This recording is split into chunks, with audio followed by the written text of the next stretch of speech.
Let's get started. The first one is personal development. Now, in illustrating personal development, Mr. Schoaf, my teacher, started with money. You know, money's not the only place to start in talking personal development, but it's where he started, so let me share the thoughts he shared with me back then. Let me share them with you.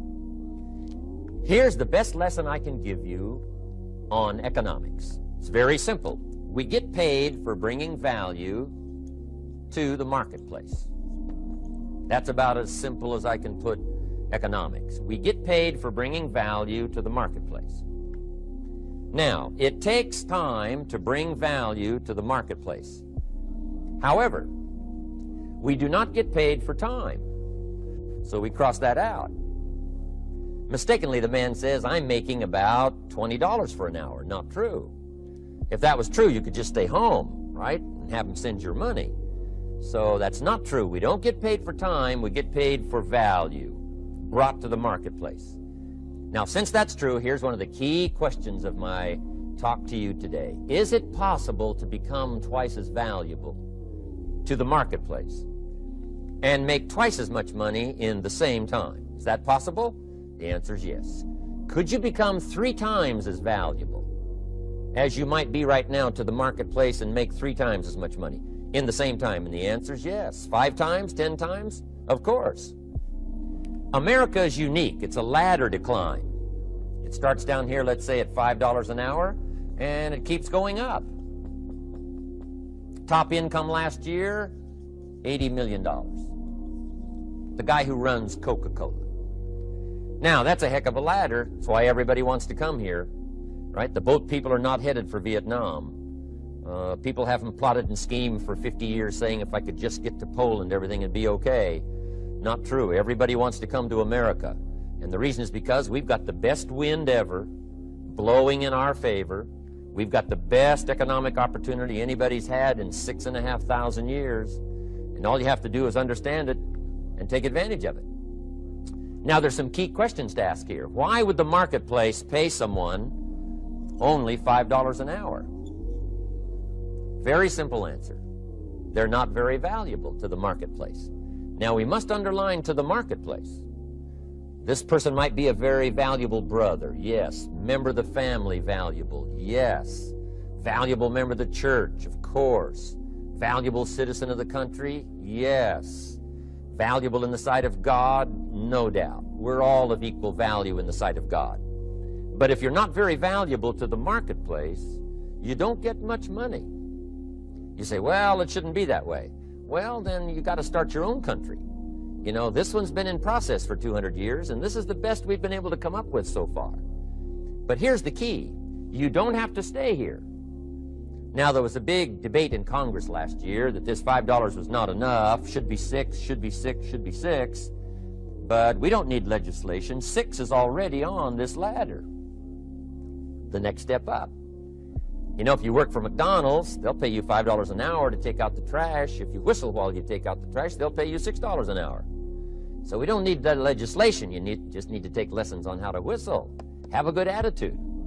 Now, as you begin to climb this ladder, why would the marketplace pay some people $50 an hour? Answer, evidently, they must be more valuable to the marketplace. 10 times more valuable. And is that possible for someone to be 10 times more valuable and earn $50 an hour instead of 5? And the answer is yes. That's what America is all about. Now, why would the marketplace pay some people $500 an hour? Evidently, this person must be much more valuable to the marketplace. That's what's important to understand, to the marketplace. And would the marketplace pay one person $80 million for 1 year's work? And the answer is, of course. If you helped a company make $1 billion, would they pay you $80 million? I'm telling you, it is possible. And that's why America is so exciting. That's why this financial ladder is so exciting. It's possible for all of this to come true for all of you, no matter where you start. As a student in school, just getting started out there in the workplace, This is all possible for you. Now, Mr. Schoaf gave me the clue on how to climb this ladder as high as I wanted to climb. Now, we're talking primarily economics here. There's a lot of other ways to become valuable to your family, valuable to your friends, valuable to the community, valuable to the team, right? Valuable to the team effort, valuable to the concert. But here's what he said to me. In climbing this ladder economically, all you have to do is work harder on yourself than you do on your job. Once I heard that, it made sense to me.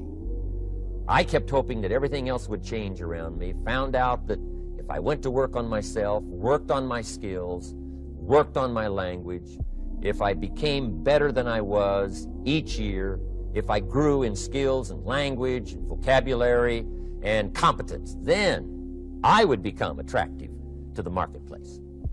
Not very long ago, a company called me and said, Mr. Rohn, we're expanding internationally. We'd like to have a bit of your expertise to help us.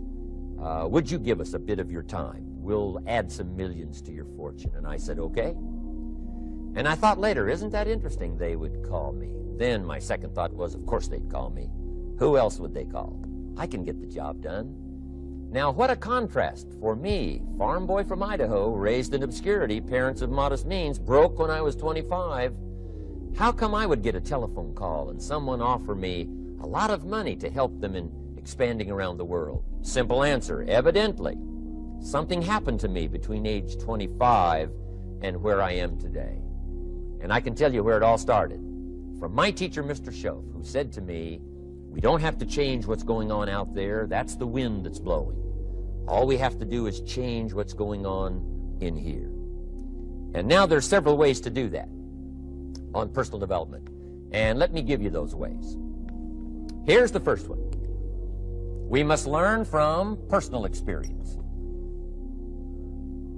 Pretty simple. Learn from what happens to you.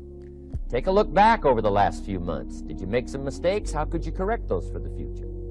Take a look back over the last year. Have you done it right or done it wrong? Let's correct it for the next year. Learn from your personal experience. Mr. Schoaf asked me when I first met him, he said, Mr. Rohn, how are you doing? You've been out there now 6 years. And I said, I'm not doing very well. He said, I suggest you not do that anymore. What a simple, swift analysis to my situation. He said, if you keep doing it, the next 6 years will be like the last 6. You don't want that to happen. Let's make the changes. So learn from your personal experience. Now here's number 2, why I came to share this video experience with you today. And that, I call it OPE, other people's experiences. That's me, other people. That's your teacher, other people. That's your friends and colleagues, other people. The people you meet that can pass along to you their experiences, what's happened to them, the mistakes they made, how they corrected them, how they changed their health and changed their bank account and changed their income and changed their future. That's it, other people. Now there's 2 kinds of people to learn from. One is failures. It's too bad failures don't give seminars, right? That would be valuable. Bring your notebook, have them tell you how they lost it all and threw it all away, threw their health away and threw their friendships away and things didn't work out well. That would be valuable. But now then we must also learn from positive, people that have done well. They've got the health, and so we ask them, how did you become so healthy? They've got the skills, so we ask them, how did you become this skillful? They've got the income, so we ask them, how did you get here in such a short period of time? So now here's what's important in personal development. In learning from other people, we learn, number 1, by observation. We learn what we see. We watch people that are successful in what they do. In sports, we watch their disciplines. In business, we watch their disciplines. By observation, what we can see. The reason I created this video is something that you could see someone's experiences translated for you. Second, we learn by what we hear.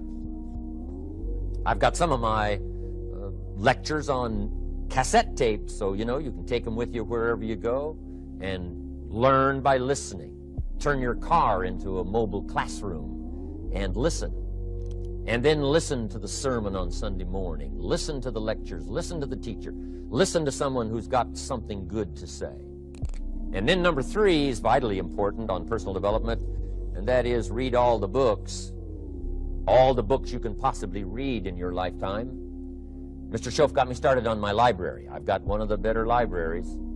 Haven't read everything in it, but I feel smarter just walking in it, my library. At least I was smart enough to buy it. Now I got to be smart enough to read it. Then, of course, I got to be smart enough to decide what's valuable and then do it. But this one is very important. Become a good reader. Some books that helped change my life. Mr. Schoaf recommended, of course, the Bible. And my parents made sure I was a pretty good scholar by the time I was 18. That's been so beneficial for me, drawing from those illustrations, reading about those stories, people who made it and people who didn't make it, and what the difference was. And then other books that helped to really change my life. One called Think and Grow Rich by Napoleon Hill. And then a book that helped me become financially independent by the time I was 31. And that book is called The Richest Man in Babylon by George Clason. And I'm going to share a little bit of that book with you when I get to financial independence today, our 3rd subject. But I started reading the books, attending the classes, making sure that I got in front of people that had something good to say. And then I started keeping a journal. One of the major things my teacher taught me was to keep a journal. He said, don't trust your memory. If you hear something good, just make a little note and write it down. Now, at first I took, notes on pieces of paper and torn off corners and backs of old envelopes. And it didn't serve me well, thrown in a drawer. Then I learned to keep a journal, a bound copy of all my notes. So I would suggest you do the same. Things that impress you, a poem that impresses you. When you attend a class, some of the ideas that impressed you, jot them down. You read something in a magazine, right? Some ideas, take those out, put them in your journal. Keep a good journal the rest of your life. This will serve you well. My journals make up a significant portion of my own library. And if you saw my library and saw my journals, I tell you what you'd have to say. This is the library, and these are the journals of a very serious student. No wonder Mr. Rohn is invited to lecture and speak on his experiences around the world. So I want the same thing to happen to you. Value captured that you can resort to later, go back over it and review it, and let it become valuable to you. So that's my first subject, personal development. Work harder on yourself than you do on your job. Develop the skills, learn the lessons, take the classes, absorb all that is being taught to you these days. And then later on, of course, you can sort it out, what's valuable to you and how to refine it for your business and for your life and for your future. But the main thing is to get it and start this process of personal change, personal development. And let me say it one more time. If you will change, everything will change for you. You'll never be the same. You'll keep growing.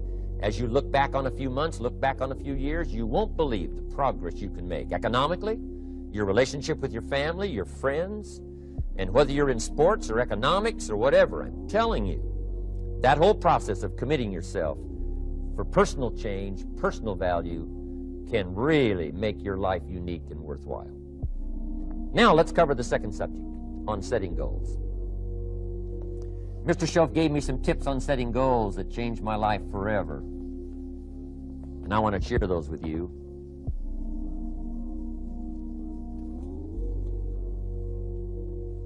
So let's talk about setting goals, and I also want to tie it to personal development, and you'll see how I'm going to do it as I progress here. Setting goals. We need to take a look into the future. There are 4 things to consider in terms of attitude. One is how you feel about the past. Best advice I can give you on that is treat the past as a school. Let it teach you the mistakes you've made, the things that went wrong, the things that didn't work.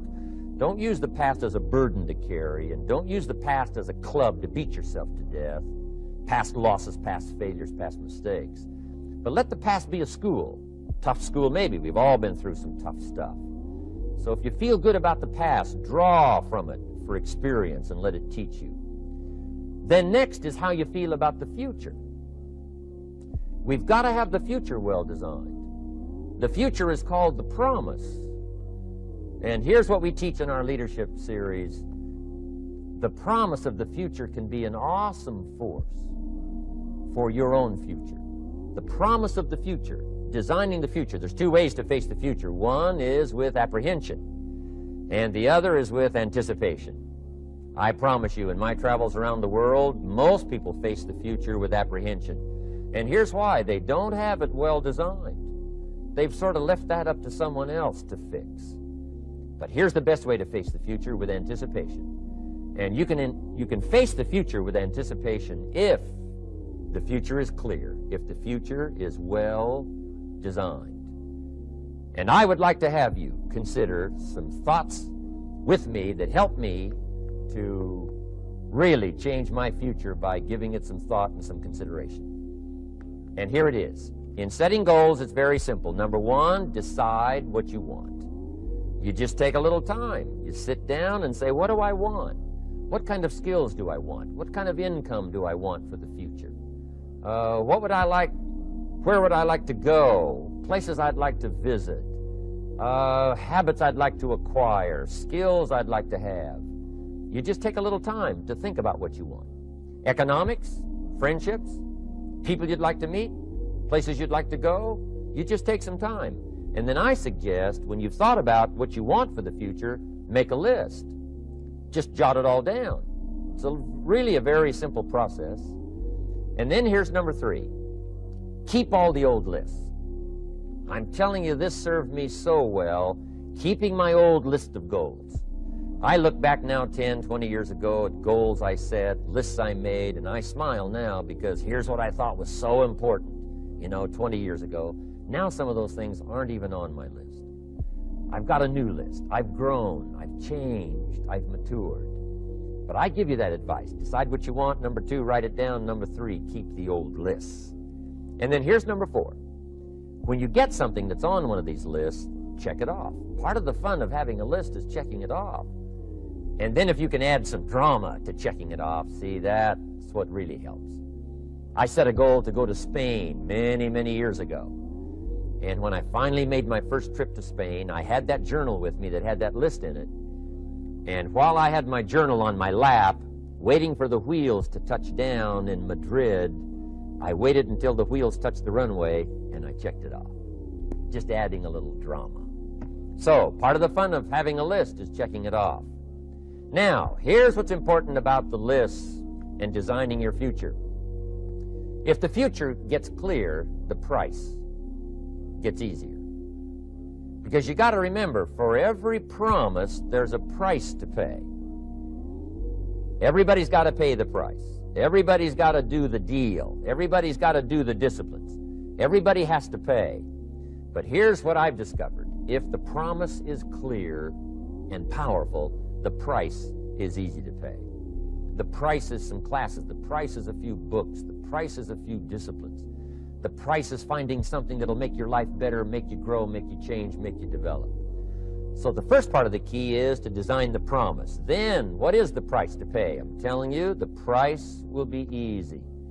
Anybody in my audience can pay it, no matter where you are, where you come from. Color doesn't matter, religion doesn't matter, where you grew up doesn't matter, circumstances don't matter. I'm telling you, if you'll make the promise of the future clear for yourself, the things you want, the places you want to go, the things you want to have, the person you want to become, the skills you want, the homes you want, the future you want, the friends you want, all of the values of life that you could possibly want. If you'll make that clear, make those lists, and be serious about it, I promise you it's an easy price to pay. Anybody can pay it. And the best advice I can give you is, if I can do it, you can do it. Farm boy from Idaho, raised in obscurity, I changed my life, turned it upside down, turned it all around, found economics, found future, found promise, and if I can do it, you can do it. So, start setting your goals and see if you can't get a better excitement going for the things you want to accomplish for the future. Now here's my third subject, and that's called financial independence. Oh, by the way, before I get to financial independence, let me cover one more point. One of the major reasons for setting goals is for what they make of you in achieving them. My teacher advised me when I first got started at age 25, he said, Jim, why don't you set a goal to become a millionaire? He said, it's got a nice ring to it. you know, enough zeros to impress your accountant. And he said, I'm here to help you. You're only 25 years old. You've been to 1 year of college. You've got a beautiful family, every reason to do it. Why don't you set a goal to become a millionaire? And he said, here's why. And I thought, he doesn't need to teach me why. Wouldn't it be nice to have $1 million? He said, no, then you'll miss it. He said, here's why. For what it will make of you to achieve it. I'm telling you, that statement changed my life. Set the kind of goals that will make something of you to achieve them. He said, now, once you become a millionaire, what's important is not the money. I thought, that's kind of strange teaching. He said, honest, it isn't important. He said, you could just give the money away. Now, I did better than that. I lost it all. By the time I was 31, I was a millionaire. By the time I was 33, I was broke. And I'll tell you a little bit about that story later. But when I lost all my money, guess what? I found out Mr. Schoaf was right. What was valuable was not the money. What was valuable was what I became to earn the money. The skills I had, the knowledge I had about the marketplace, the values that I had going for me. They were more valuable than the money. And here's an important statement to remember. It's not what you get that makes you valuable. It's what you become. So part of the key here is to set the kind of goals that will make something of you. Don't set them too low so that you don't have to grow and you don't have to read and you don't have to try and you don't have to stretch. Don't set them too low. And then don't sell out. Don't go for something that's going to cost you your virtue or cost you your values or sell out your principles. There's a good middle road here to follow. Goals that will inspire, goals that will help you grow, change, develop, and become better than you are. Okay, now let's talk about financial independence. How to become rich by 40, 35 if you're extra bright, much sooner if you find an opportunity like I did. Let me show you how I did it. Financial independence. First of all, I like the phrase financial independence. Some people are a little bit concerned about using the word becoming rich or becoming wealthy, and I can understand that. I struggled a little bit with this. Is it okay to go for becoming rich, go for becoming wealthy? And maybe that's a bit too strong a word or strong a term, so here's what I've come up with that I think is comfortable for me, and that is how to become financially independent. I think it's every person's heritage here, especially in America, to become financially independent. Now, let me give you my definition of financial independence. Financial independence is the ability to live from the income of your own personal resources. Financial independence. Now, it depends on how you want to live. If you need $2,000, $3,000 a month, if you need $4,000 or $5,000 a month, if you need $10,000 a month, some people may need, $100,000 a month. But whatever you would need to live, and you could earn that living from the income of your own personal resources, that's what I call financial freedom, financial independence. And let me show you how to acquire it. If you start at age 15, between ages 15 and 35 is 20 years. And in my personal opinion, based on my own studies and my own experience, 20 years, in my opinion, is enough time to become financially independent. If you're not, you don't live in the wrong country. Probably what's happened is you have the wrong plan. And it's easy to be a nice person with the wrong plan. I found that when I was 25 years old. I was broke at age 25, and I was a nice guy. You would have liked me. But I'm telling you, my plans up until then, especially my financial plan, left me broke. I totally changed it the next 6 years, and I became financially independent. So I know what I'm talking about. It is possible in a reasonable amount of time, 15 to 35, whatever, 20 years time, enough time. You can do it in a much shorter period of time, like I did if you want to. But this is a reasonable enough time. But here's number one. First of all, you got to have the right philosophy. Philosophy is our ability to gather knowledge and sort through it and decide what's valuable. To develop a philosophy about life, a philosophy about our health, a philosophy about our family relationships, a philosophy about economics. And if you develop the right philosophy, that's what helps to set this sail, so that in 6 years it takes you where you want to go, instead of winding up like I did that first 6 years of my economics, broke, No money, empty bank account. The right philosophy. Now let me give you a couple of philosophies to consider. Here's the first one. It's called the philosophy of the poor. And here it is. Poor people usually spend their money and invest what's left. That's the philosophy of the poor. Now here's the philosophy of the rich. Rich people invest their money and spend what's left. And here's the startling answer. It really doesn't matter what the amount is. What's most important is not the amount. What's really important is the philosophy. So I would ask you to adopt this philosophy of spending after you have invested. Invest first, then spend. And I've got a little formula that I'm going to share with you. Now, what should a child do with $1? I mean, there's a lot of debate going on, I'm sure, across the country on what a child should do with $1. Here's one opinion. It's only a child and it's only $1. What difference does it make? Well, in my opinion, it makes all the difference in the world. A person's economic future starts with a child with $1. Somebody says, oh, no, you're only young once. Let him spend it all. Well, when would you hope that would stop? Somebody says, well, wait till he's 50 and broke like me, and then he'll learn. Well, no, we don't want to wait that long. If I would have known earlier than age 25, I would have changed. In high school, if they would have had classes called Wealth 1, Wealth 2, I'd have taken both classes. I would not have waited until age 25. So, the earlier the better. So, what should a child do with $1? Here's the simple premise to begin with. Don't spend it all. And if a child wants to spend the whole $1, you got to say, hey, don't spend it all. Don't spend it all. They'll say, why not? It's my $1. I earned it. You say, I know you earned it, but don't spend it all. They'll still say, why not? Say, let me show you why not. So you put them in your car, take them to the other side of town, and show them where people live that spend the whole $1. Just drive them around. Kids learn best by visual. Just drive around and say, would you like to live here? Kid says, no. Would you like to live like these people live? Kid says, no, no. Then you can't spend the whole $1. So, kids will get the message. So, take them to the other side of town, show them around, unless you already live there, and then just show them around. Anyway, don't spend the whole $1. Now, let me give you my best view of what to do with $1. And I promise you, if you started at age 15, now if you're over 15, right, you've still got plenty of time. You still got 20 years. If you're 30, you still got 20 years. I mean, you still got plenty of time to start what I'm about to share with you. What to do with $1. Here's my first bit of advice. Never spend more than 70 cents. Never spend more than 70 cents. Now, you got to pick some number, and the number you pick is going to be determined by your philosophy.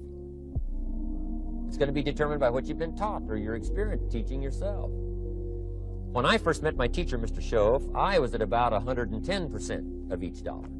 I'm down at Budget Finance, hawking my furniture and my car one more time. And then I learned a whole better formula for financial independence. Number one, don't spend more than 70 cents.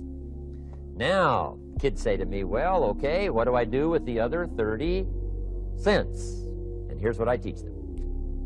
10 cents for charity. Charity or church or helping people that can't help themselves. 10 cents to support worthy projects. Projects that you feel good about. 10 cents out of every $1. It's called being generous with part of what you've taken out of society. Now, in my opinion, nothing teaches us character better than generosity. No class, no teacher, no book teaches character better than generosity. And the best time to start is when the amounts are small. And I know if kids learn these lessons well, they'll give a dime out of $1, help people that can't help themselves, support worthy projects. Or if you belong to a church, they teach tithe, piece of. That's very important. Now, because when the amounts get larger, sometimes it's a little more difficult. Giving 100,000 out of $1 million, someone says, oh, if I had $1 million, I'd give 100,000. I'm not sure. That's a lot of money. So the time to start is when the amounts are small. 10 cents out of the $1. Okay, next 10 cents. I call active capital. Active capital means do something to make a profit. Active capital. Set aside a portion of your income. Wages are okay, but I'm telling you, wages will make you a living. Profits will make you a fortune.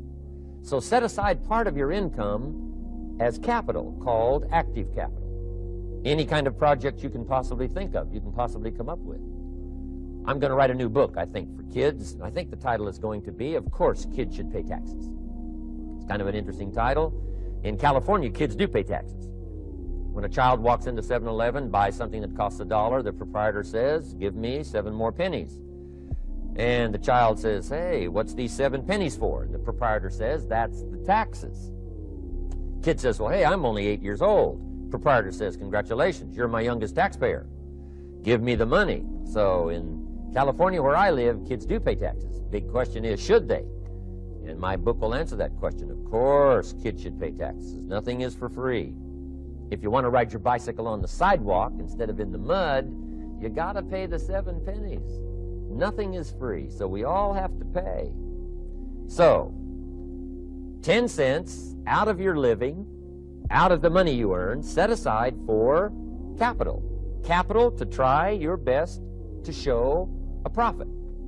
And in my book, it's going to be all kinds of ways kids can make money, right? 2 bicycles, one to ride and one to rent.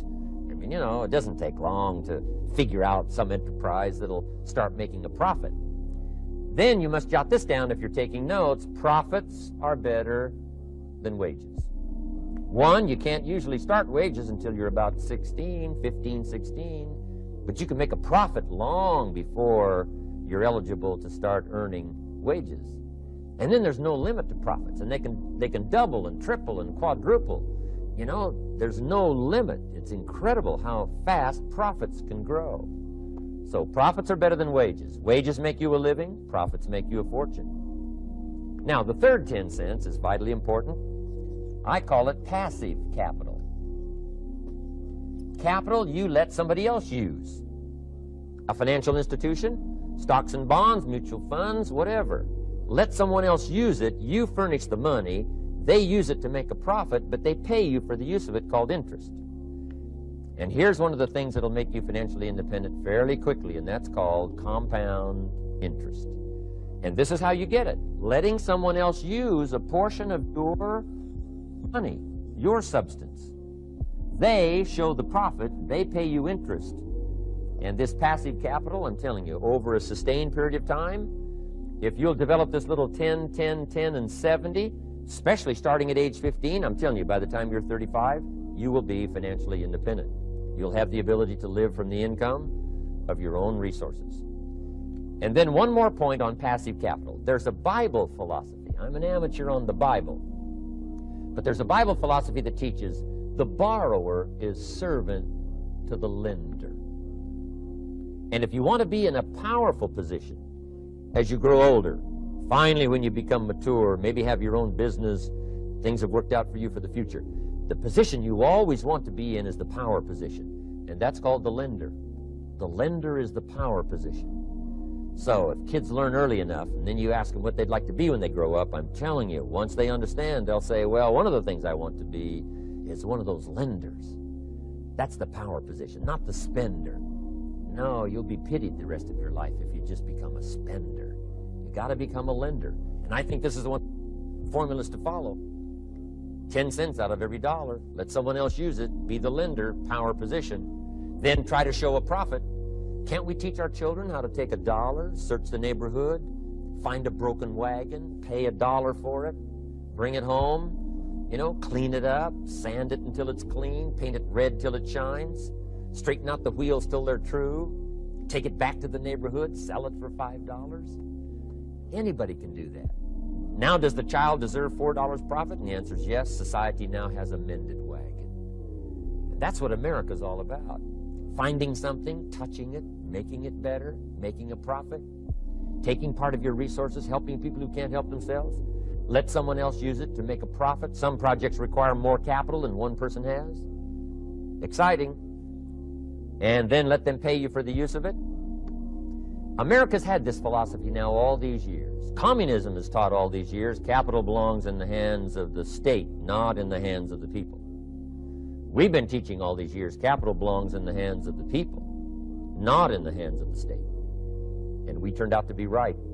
Capital in the hands of the kids, capital in the hands of the people. Enterprises that make a profit, enterprises that grow. It's the hope of our future.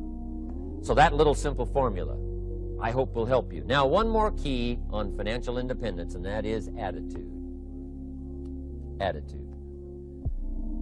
Here's number one. I used to say, I hate to pay my bills. My teacher straightened me out on that. He said, let's see, Mr. Rohn, what you hate to do is pay $100 on an account and reduce your liabilities and increase your assets. I said, well, no, not if you look at it that way. He said, well, it all depends on how you look at it. So wouldn't you love to pay your bills, reduce your liabilities, increase your assets? You got to have that kind of attitude. I found out the same attitude about taxes. I used to say, I hate to pay my taxes. And Mr. Shove said, well, that's one way to live. But don't you understand? Taxes is how we care and feed the goose that lays the golden eggs. Wouldn't you want to do your share?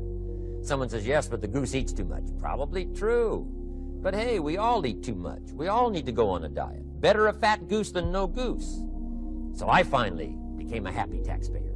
Now, I think taxes are too high, so I'm working to get taxes lowered for our economic future. But then whatever they turn out to be, I gladly pay, do my part, because that's what makes the whole system run, each of us doing our part.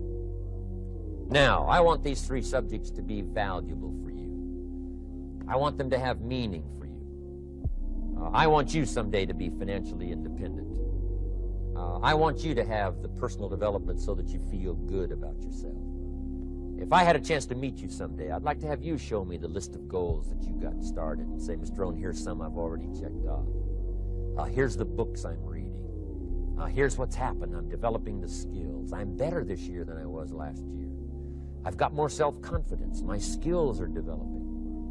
That's what I want for you, and that's why I took the time to come and share in this video message with you. I do seminars all around the world, but this is one way that I can reach out and touch you in case you can't come to my seminars wherever I am. Maybe this video will reach you somewhere, and it'll have an impact on your life. And what I'd like to do is later hear about it, a letter, phone call, or to have a chance to meet you in person. And now I'd like to leave you with these 4 questions called questions to ponder. These questions were valuable for me, and I want to make them valuable for you. Here's the first one, why? We all ask why we should work this hard. Why take that many classes? Why go to school that many years? You know, why take the notes? Why read the books? Why work that hard? Why put yourself through the push-ups and the disciplines? Why? Good question, why? Best answer to why, I think, is the second question. Why not? Why not see how many books you can read, how many classes you can take, how many skills you can develop? Why not see how valuable you can become to the marketplace and to your friends and to your family? Why not see what you can make of yourself? Why not see how far you can go, how much you can see, how much you can earn, how much you can share? Why not? That's the heritage all of us have, in America especially, is to see what we can make out of our lives now that we've been given this extraordinary opportunity. Now, my third question I'd love to ask you in person. But since I can't do it in person, I want to ask it of all of you. But I want you to take it personally. And my third question is, why not you? Why not you? With good self-esteem. Why not you starting to change and setting goals? Why not you starting to make progress toward financial independence? If I can do it, you can do it. I wished I had a lot more testimonials here today besides mine. A whole steady stream that would come by and tell you their story. Someone who started with nothing, finally run a big enterprise. A mother who was on welfare, now she owns her own business. In addition to my story, I wish I had a lot more. And if all of them told their story, guess how they would probably wind up their story? They'd probably say, just like me, why not you? If we can read, you can read. If we can change, you can change. If we can figure it out, you can figure it out. If we can turn it around, you can turn it around. There isn't anything you can't accomplish. That's what those testimonials would say. And so I want to say it to you personally. Why not you? You've got the brains, you've got the stamina, you've got the vitality, you've got the interest, you've got your life ahead of you, you've got the future. You can do it. If anybody can do it, you can do it. If one of us can do it, hey, we all can do it. And now here's my last question. Why not now? This is a good time as the 20th century starts to wind down, a few more years as we get ready for century 21. What a good time to set your goals, work on yourself, work on your skills. What a good time to get it together. What a good time to start this process. Personal development, growing, changing, developing, having a good plan for your money and for your life and for your future. Why not now? And I hope I have a chance to see you one of these days and share with you the experience, the reaction, response you might have had from my message today. And until I get a chance to see you on this side of the world or the other side of the world, in some school or some seminar, or maybe I'll come and speak for a company that you work for someday. I hope I get a chance to meet you. Until then, I wish you the best. I want all that I've gotten to be yours and much, much more. God bless. Goodbye.